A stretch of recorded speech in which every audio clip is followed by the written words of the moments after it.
Welcome to today's webinar. The topic today is most frequently asked questions answered by Dlubal support team. That's the webinar that we present regularly. My name is Andreas Hörold. I'm responsible for marketing and public relations in the company Dlubal Software. For instance, the German and English webinars, technical content of the website, customer projects, and so on. I will be the moderator today, and I will also be a presenter. I will present the first part of the webinar. My colleague Stefan Hoffmann, who is the head of customer support, will be the presenter of the second part of the webinar. He prepared the questions. He knows what the customers asked in the last time. Okay, I show you how you can ask questions. At first, I switch off my webcam that you can see the full screen. Just press that button with the question mark, then enter your question in that field, press send, and we will receive your question and we will answer you. Stefan will answer you when I present, and I will answer you when Stefan presents. You can also watch the entire webinar and then email your questions to info@dlubal.com. We turn directly to Rfem, and the first question is, how can I create a calculation diagram? We prepared that simple model, a column base made of surfaces, also a column base plate supported by a surface support, no joints, but we used the material plastic. That's the load combination. We have two load cases, load case 1 for the self-weight, load case 2 for the imposed load, and we combined that with that, or in that load combination. Let's calculate that load combination. You can see here on the right side the convergence diagram, and later we will also create a calculation diagram and the convergence diagram. You see the different load increments. There are 10, and the single iterations in these load increments. So the calculation is done, and you can see on the flanges and also on the column base plate, there are areas where the yield strength is reached, and the material has been plasticized. Okay, then left at the bottom, we switch to the navigator data, and under loads, you can find the calculation diagrams. With a right click, I create a new calculation diagram. In the first step, we use the diagram type 2D basic. Then I select the load combination number 1. Then there are different result types that you can choose for the horizontal axis. I use the increment for that calculation diagram. Then for the vertical axis, I select the surfaces equivalent stresses von Mises. Sigma max. Then the surface number, this flange, and this node. Okay, and you can see the calculation diagram. In the load step or increment 5, where's the yield strength reached, and you can see that the material then plasticide. Okay. So then we copied that calculation diagram. I only select other surfaces or one surface, the flange on that side and this node. And the calculation diagram looks quite similar. So in the next step, we will combine these two calculation diagrams in one diagram. That's why I create a new calculation diagram, left at the bottom. Okay, and I use the diagram type 2D group. The calculation diagram 1, and I select also the calculation diagram 2. And you can see the calculation diagrams are quite similar, but not equal. But you can see they reach the yield strength at the same point. Okay, and we create a forward diagram, this time the convergence diagram. Also for the load combination number 1, increment, iteration, maximum deformation, Umax, and you can see the single load steps or increments and the iterations. And that's the point where the calculation ended. And you can print all the diagrams directly or in the printout report or to PDF and so on. That's all possible. Okay, that's all for this question and for this model. I switch to the next model.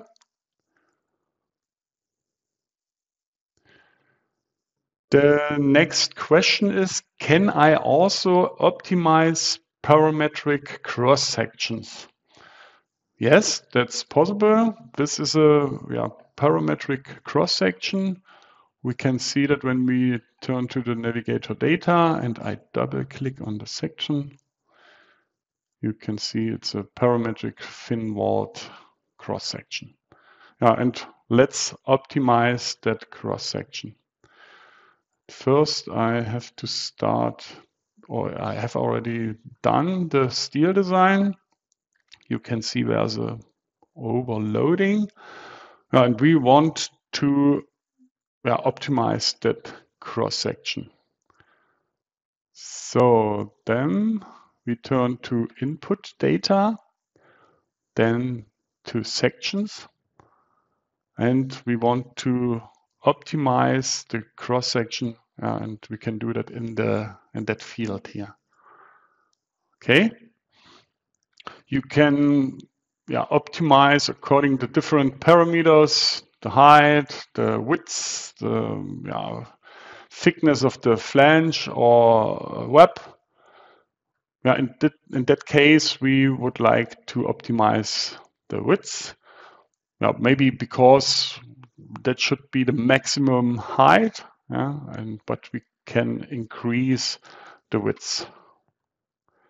So I enter 200 here and maximum 240, and the step should be 10 millimeters. Those are the available cross sections with a width 200 to 240. So let's start the calculation.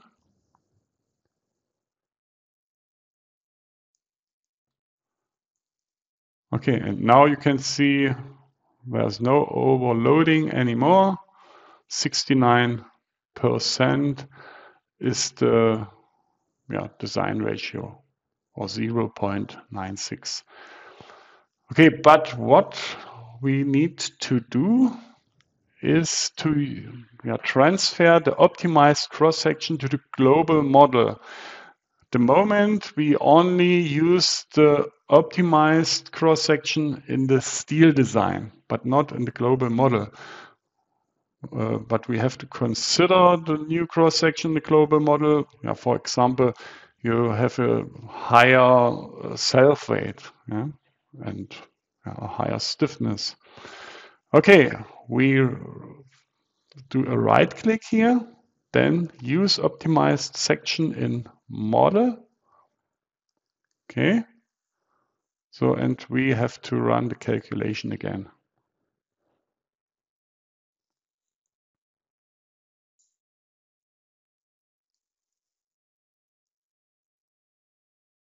Okay, but design ratio is quite similar, only a small change, but it's still under 1. Okay, so that should be all for this model and this question. I turn to the next model. That's the next model, and the next question is, how do I use the solid type hole? Now you can see where is a bolt to through that section made of concrete. You can see that is the concrete cube. That's the console made of steel, and the bolts. But at the moment there's no hole in the concrete cube. I can show that when I select visibility by selected and related objects. And that's not correct, that you don't have a hole through the concrete cube. How to do that? I show that with the next steps. So I select the 2 bolts, do a right click and then edit, and I use the solid type hole. Okay. Yes, we would like to do Boolean operations. Okay. So, and we have to, those are the new solids. I have to do a right click on the concrete solid and press edit. And then we have to select cancel generated state. Okay. Yes, we would like to do the Boolean operations, and we have to do the same with the console made of steel, edit, and then cancel generated state. Okay. Okay. So, and then I can delete with boundary surfaces the whole solids. Okay. Now there are only 2 solids, but we now have a hole.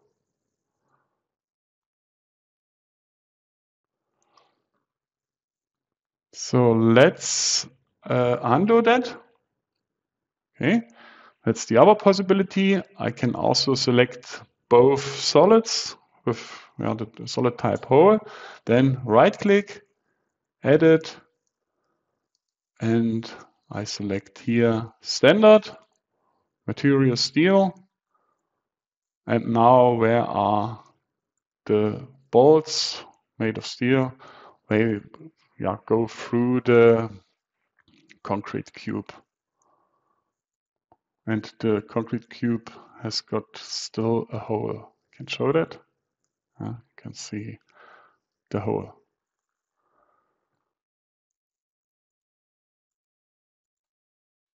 Okay, that's all for these 3 questions. I hand over to Stefan. Stefan, it's your turn. Thank you, Andreas. I will move on to the next topic. The next question is, how does the DXF import or export work. So I guess most of you are already familiar with it, but I want to deeply explain the new feature. Well, it's not that new, but mainly not explained yet, the DXF2 export. So we offer, as you can see, in the export and import, a direct link to AutoCAD and DXF, let's call it 1 and 2, import and export. And the main purpose of it, or a very deep introduction, can be found in our knowledge base. So there are 3 parts which will deeply explain what is possible, but I will give you a brief introduction into it. So what it's possible to do is that you can of course import nodes, lines and members. And you can as well assign a corresponding cross-section information as well as a material name to it. To do this, you simply have to name the layer corresponding to the cross-section property or material, what we expect. So this is deeper explained as well in the knowledge base. You can as well also import or export surfaces of the 3D surface type, and most likely the main difference between DXF1 and 2 is that the export is similar, but DXF2 offers a deeper or more possibilities with new functionality, and you can directly export also a form-found shape. So you can see a small tent just as a small model where I've run a form-finding process by defining support conditions and inner forces, and we have now the deformed shape of it. And luckily it's now possible to export the deformed shape. So to do this, we simply go to export and now use the direct link to AutoCAD. So the direct link to AutoCAD is most likely the same as a DXF2. DXF2 would only simply create a DXF file, but we run AutoCAD in the background, so we can directly hand over our file and do not need to save it as a file. DXF1 will most likely be gone once DXF2 functions are equally to it. So AutoCAD also uses DXF2 functions. So let's hit AutoCAD. So mainly you are common, of course, that the Z-axis is showing to the top. I usually model to have it showing to the bottom. So first of all, using import or export, you can define points where you want to insert the model. You can also define the axis rotation. So we will of course rotate our structure once, otherwise the structure will be mirrored in AutoCAD. You could also choose what template length you want. You can as well choose more options to export dimensions, FE mesh or FE as 3D face. And now mainly the big difference, of course others are in the background, but we can also export the deformed shape as a 3D face. So we hit this button. So now Rfem will communicate with AutoCAD in the background. So it's trying to connect. It will then lock the application for a short time. So it may take some seconds, but as well, depending on the model size, also some minutes. But usually it should be quite fast. Maybe drink some coffee if it's taking too long. And then you should get a message that it was completed. And then we can step into AutoCAD and first of all see nothing. But of course, as you are maybe used to it, we simply have to rotate the cube and then we can see our structure directly in AutoCAD. So you can now continue modeling also with the deformed shape and use your model also in AutoCAD or some other external applications. So now I'm coming to my second question. The second question is, my model is unstable. How can I determine the reason? I guess a lot of customers are already familiar to this message. Maybe you also know how to solve it. We propose a frequently asked question page for it, where it is stated how you can fix some problems. So there can be various reasons for it, maybe some unconnected objects or some hinge chains, or maybe some critical load which is exceeding in the second order theory approach the stiffness of your system.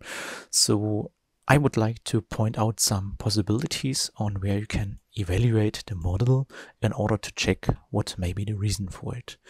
So we have a simple truss girder as an example, and you of course have the opportunity to run all second order theory load cases by using the design situation and showing the results. But most of you, we do not use any design add-on in this file, are hitting the calculate all button, I guess. So also our first order load cases will be calculated separately, and also all load combinations. So what we see is that we get a bunch of warnings in the table. So as well for the dead load case number 1, our stiffness matrix is singular and it points with an arrow at a possible place. So whenever it's a full structural unstable model, then the arrow might not be at the best place, but it's in first intention what may be wrong with our model. So in order to start evaluation, we can simply go into the dead load and assign a structure stability analysis calculation for it. Of course, you would be in the need for this add-on, and we want to evaluate the shape for instability check by mode shape. If we rerun this, of course, the load case will once again result in an unstable model, but the structure stability add-on will show us a shape, what is maybe guiding us towards the reason for the unstable model.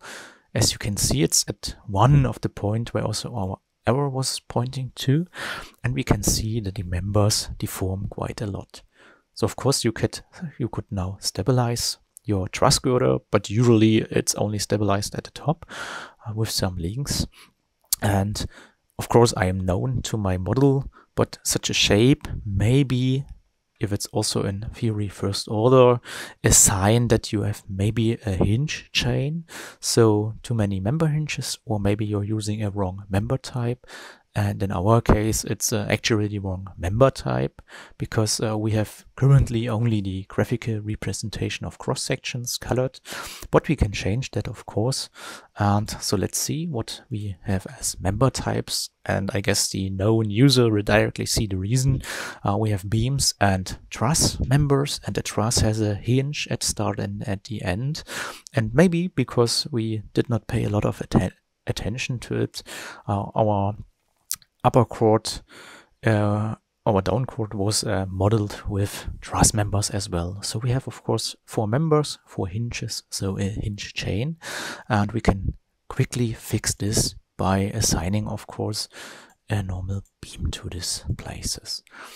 So the beam would be enough because we have done in our diagonal members a member hinge in order to have only normal forces in there.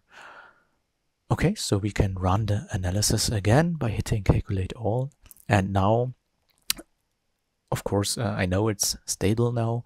Our load cases theory first order will become stable, but our load combinations will stay unstable, or maybe unstable, it's a bit wrong. It issues that the stiffness matrix is singular.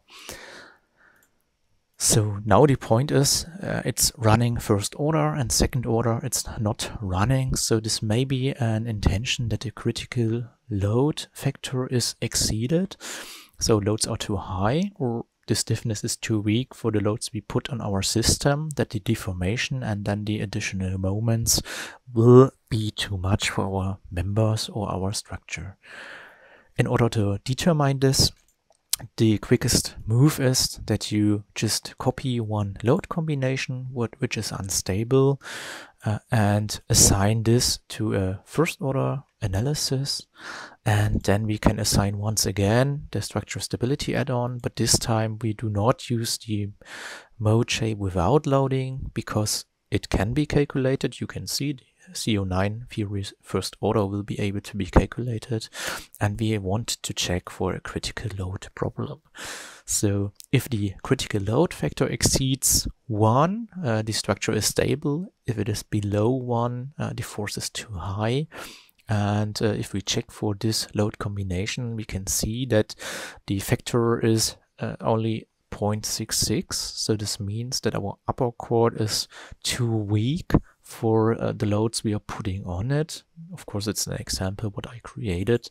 So the way to fix that would be to mark every member of the upper chord, and then we switch from the weak member to a stronger member, and we can then once again calculate the results again. And now the model should be stable because the calculation theory second order will be successful. We can also check the critical load factor again if we want to evaluate how many times we can maybe increase the load. And we can see that it went from below 0 to most likely 4. And the next problem, what would be in our file, would be just a diagonal member, what tends to buckle. Of course, this is just a way to inspect for unstable models. This assignment does not replace a stability analysis then later on for the steel members. But of course, you need to run the load combinations before you can do the design process later on. All right, we would now step to the last question for today. How do I use the new type of nodes, the nodal links? Maybe you already read about this feature that we introduced, so-called nodal links, and they should be considered that they allow nodes to be coupled to nearby objects, so nodes, members or surfaces, by creating rigid members for you automatically. The rigid members can as well contain member hinges, so it's most likely maybe similar to our rigid link, but not now only for lines, also for nodes. And it is of course planned that we may later on introduce a wizard. So currently it's one type for a node, so we have to choose node by node. You can of course assign it to multiple nodes, but if you are familiar to our type of programming, we will also think about adding a wizard for it. So in the current approach, you can think of adding some members into this opening in order to connect the column. Usually you can do it with a rigid surface. You can also use membrane surfaces, or you use a so-called cross of rigid members. And in order to do that, it's possible to add a so-called link to nearby objects. And this link is then having an object type nodal link, and we can define a nodal link to combine nodes currently to the closest object. Later on it will be extended. You can also define hinges, exclude objects or include related objects, so objects belonging to the line where the node is maybe inside. And we would start by adding a search area for 1.1 meters to this node and hit OK. And then we can see that it's of course connecting to one node, which is the nearest one. So this is the node in there. So this is not the type we want to use, so we disable it for this node. We now choose the circular ring in order to select every node of this circle. We split the circle into parts before, and we assign for these nodes the nodal link with 1.1 meter, what we have just chosen. And you can see that you can quickly connect all the nodes to one node without adding a rigid member by yourself, which you have to rotate. So it's quite a smart option to use. A second approach, what might be thought of, is that you can connect nodes 90 degrees to a bent surface. So you do not have to think about drawing a line which will directly cut at the place you want to connect the node. You can simply mark 4 nodes, assign a new link, and we now want to couple it to surfaces.